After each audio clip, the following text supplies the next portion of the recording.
Clase Interlingua para hispanohablantes número 1.3. El día de hoy tenemos pronombres personales de sujeto. Empezamos con io o ego. Pueden usar cualquiera de los dos, equivale al yo del español. Luego en el tú tengo un error en la parte de edición de la imagen. No he puesto tú con tilde en la parte de español, que es la que está de color blanco. Recuerden que en español siempre lleva acento el pronombre personal de sujeto tú. Mientras que en interlingua no, porque no usamos acentos gráficos para nada. Luego tenemos ile, él, ila, ella. Hilo. El hilo sirve para reemplazar animales o cosas. Nunca para personas y es neutro. No varía de género porque en interlingua las cosas no tienen género ni masculino ni femenino. Luego tenemos nos o noi. Pueden utilizar cualquiera de los dos. Obviamente ambos son neutros. Es decir, representan al masculino y al femenino en general. Pues no, nosotras o nosotros puede ser usado como nos o noi. Es mucho más común nos. Siempre voy a poner primero la forma que es más usada por la mayor parte de hablantes de interlingua. Luego tenemos vos, voy.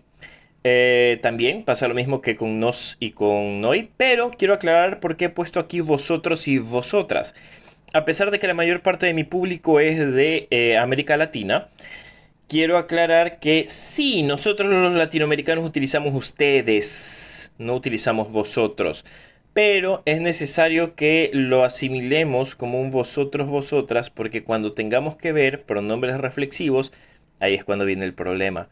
Porque vamos a querer utilizar un pronombre reflexivo de tercera persona de singular y no el que corresponde al de la segunda persona del plural.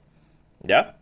Porque en el caso del español tenemos usted, usted se llama, ustedes se llaman y usamos un se.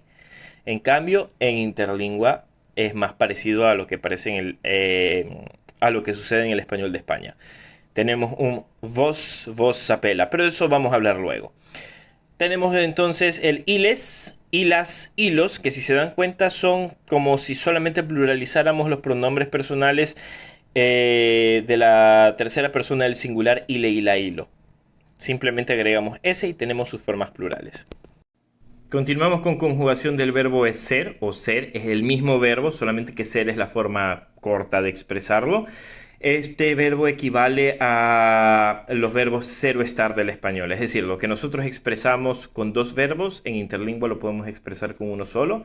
No debería ser algo de extrañarse para las personas que han estudiado otras lenguas como inglés o como francés, ya que en estos idiomas pasa exactamente igual. Tienen un solo verbo para expresar ser o estar.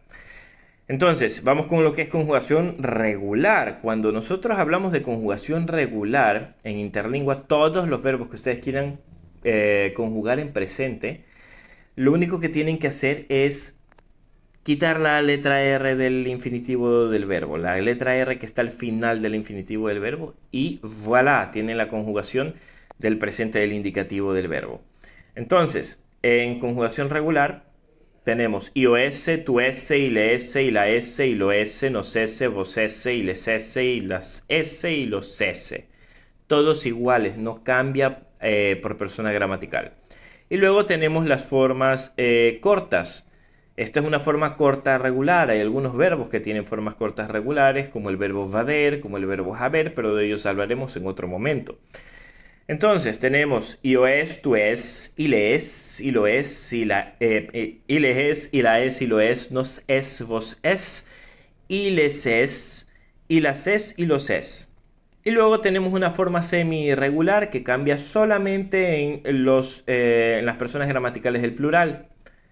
¿Qué pasa? El es a ser son. Estos verbos irregulares, por así decirlo, solamente estas irregularidades existen que yo haya visto en el verbo ser o ser y son opcionales. No mucha gente las usa. Es bastante extraño encontrar personas que lo usen entre los hablantes de interlingua. Por lo general utilizan la forma corta.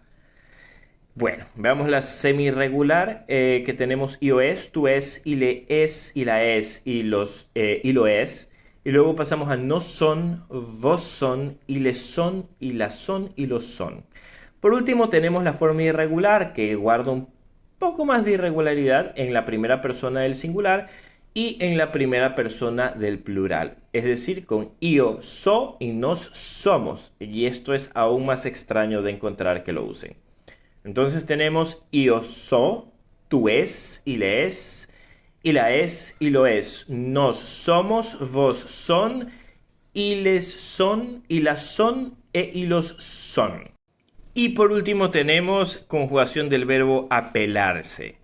¿Por qué pongo el verbo apelarse? Porque ya aquí comenzamos a ver lo que son pronombres reflexivos. Los pronombres reflexivos son pronombres que usamos para indicar que la persona que ejerce la acción, el sujeto que ejerce la acción, es el mismo que el que la recibe.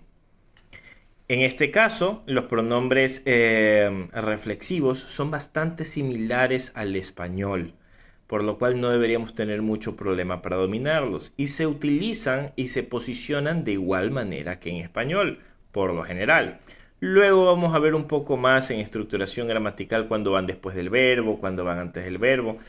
Ahora lo que me interesa es que aprendan estos pronombres reflexivos y que sean capaces de indicar cómo se llama a alguien o decir incluso su nombre. Entonces tenemos io me apela, los pronombres reflexivos están de color blanco, igual que el me del español. Io me apela, yo me llamo.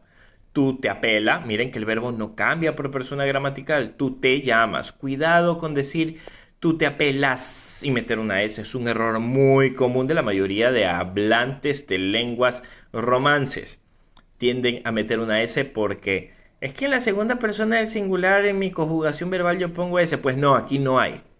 No va. Luego tenemos ile se apela, él se llama. Ila se apela, ella se llama. Hilo se apela. Sería más como un se llama simplemente, porque no decimos ello se llama en español. Ese hilo lo podemos comparar al ello que usamos en español, pero no del todo porque no usamos en español, en general no lo usamos como pronombre de sujeto de una oración. Recuerden que simplemente es un pronombre que usamos para reemplazar cosas y animales, no personas. Nos apela, igual que nosotros nos llamamos, utilizamos un nos. Y luego tenemos vos apela, que yo lo pondría como un vosotros os llamáis. Aquí es donde tiene sentido el por qué utilizo las formas de vosotros. Si ustedes piensan en el usted que nosotros tenemos en el ustedes, perdón, que nosotros tenemos en Latinoamérica, van a decir cosas como vos se apela. Y por eso no me gusta poner vos como equivalente de ustedes, sino como equivalente de vosotros, para que al asociarlo sea más fácil de digerir para nuestra mente y no tener que estar pensando, no, espérate, vos es con vos y no es igual que el usted. No, pensémoslo como si fuera el vosotros del español de España y no como el ustedes del español de nuestra América Latina.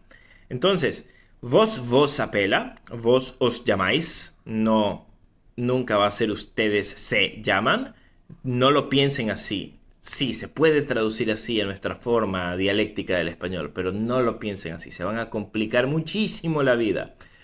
Luego tenemos iles se apela, ellos se llaman. Tampoco pongan una N al final de, porque esto es otro error común que yo he visto incluso en alumnos míos.